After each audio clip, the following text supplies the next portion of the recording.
warahmatullahi wabarakatuh. Waalaikumsalam warahmatullahi wabarakatuh. Selamat sore rekan-rekan. Sore. Sebelumnya saya mengucapkan terima kasih kepada rekan-rekan yang telah bersedia hadir pada pertemuan kali ini.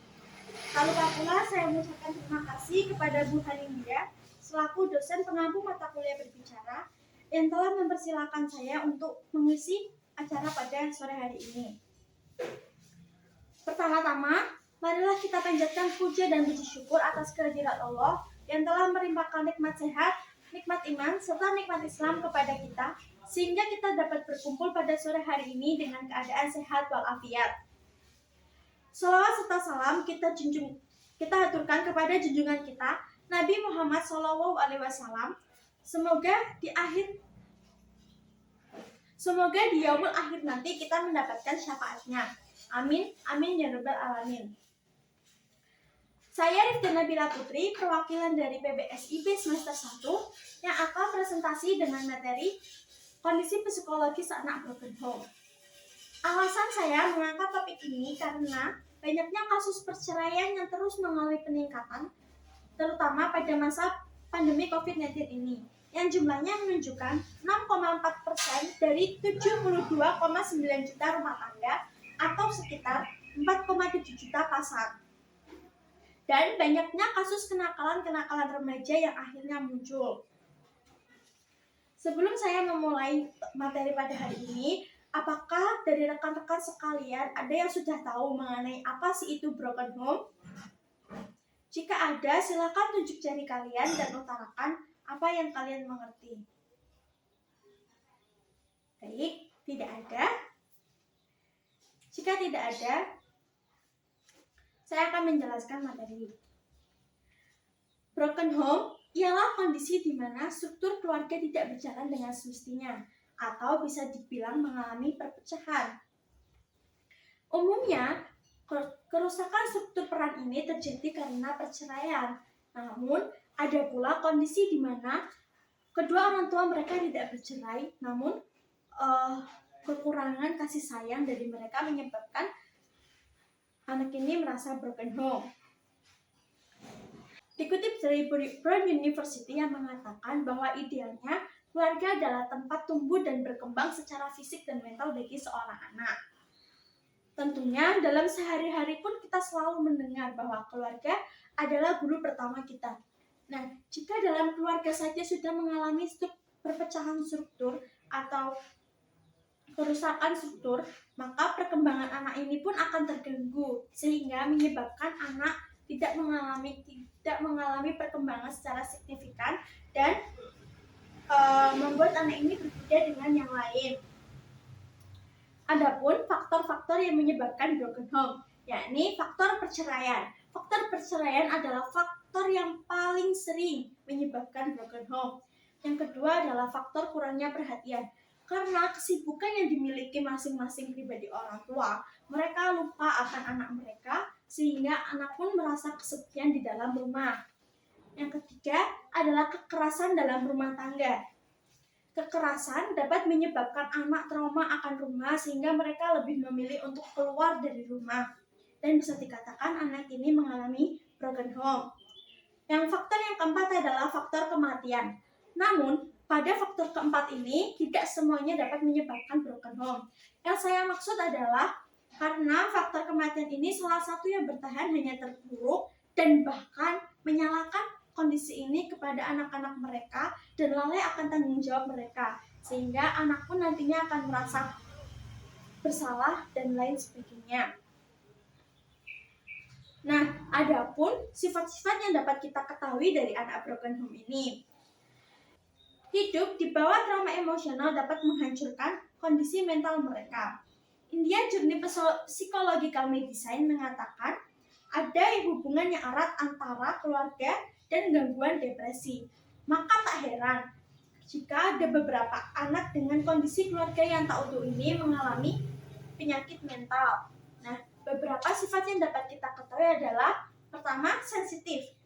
Mereka lebih sensitif menghadapi masalah keluarga karena sudah terlalu sering melihat pertengkaran, teriakan, dan bahkan kekerasan dalam rumah. namun mereka menutupinya dengan terlihat kuat di depan orang lain. Sifat yang kedua adalah kesepian. Mereka lebih suka berada di luar rumah, lantaran mereka menganggap di luar rumah lebih nyaman. Lantaran mereka menganggap di luar rumah itu malah mereka lebih nyaman. Melarikan diri dari rumah dan menemui orang terdekat merupakan salah satu cara mereka untuk mencari kesenangan di tengah kesepian. Sifat yang ketiga adalah rapuh. Karena sudah terlalu sering merasakan sakit dan terluka, maka tak heran kebanyakan dari mereka akan lebih mudah menyayangi orang lain. Dan agar mereka tidak merasakan hal yang sama seperti anak broken home ini. Yang keempat adalah penuh cinta kasih. Meskipun mereka tidak mendapatkan cinta yang sama dari orang lain, namun anak-anak ini biasanya akan memberikan cinta yang tulus kepada orang yang mereka sayangi. Tentunya mereka juga berharap imbalan atas perbuatan ini. Imbalannya bukan berupa uang ya, tetapi imbalan balas kasih sayang atau balas cinta yang penuh kasih. Yang kelima adalah sifat kesulitan meluapkan emosi. Kontrol yang dimiliki belum stabil. Terkadang mereka akan memendam emosi mereka lantaran ketakutan yang dimiliki. Namun, ada pula beberapa anak yang malah melampiaskan emosi mereka dengan kenakalan remaja seperti tawuran, kekerasan, pesta miras, pesta seks, dan lain sebagainya. Sifat yang selanjutnya adalah hati-hati dalam bergaul.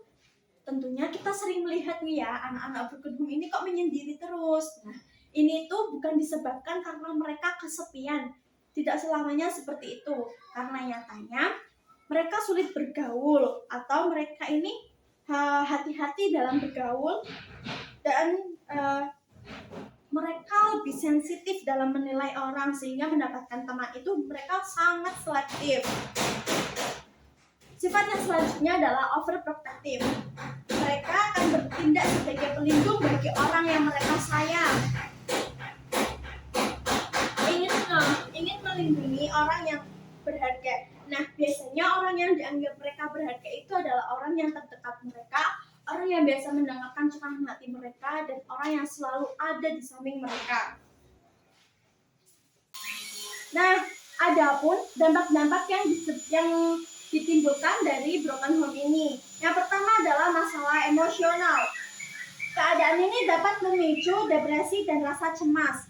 Selain itu, anak-anak lebih rentan mengalami depresi, stres yang merupakan keadaan emosional jangka panjang. Masalah yang kedua adalah masalah pendidikan. Masalah lain yang dapat ditimbulkan adalah prestasi akademik anak. Kondisi ini dapat mempengaruhi konsentrasi anak dalam belajar. Alhasil, anak jadi malas belajar, bolos, dan membuat keributan. Namun, ada pula anak-anak yang melampiaskan kegelisahan mereka kepada pendidikan ini agar mereka mendapatkan prestasi gitu, walaupun mereka tidak mendapatkan perhatian dari orang tua mereka. Setidaknya dengan mereka menjadi pandai, mereka mendapatkan prestasi, mereka akan menjadi orang yang dibanggakan di sekolah mereka dan mendapatkan perhatian dari teman-teman mereka. Yang ketiga adalah masalah emosional. Sebagian anak akan melampiaskan rasa kegelisahan mereka dengan bertindak agresif. Tindakan yang biasa dilakukan adalah perilaku bullying atau perundungan,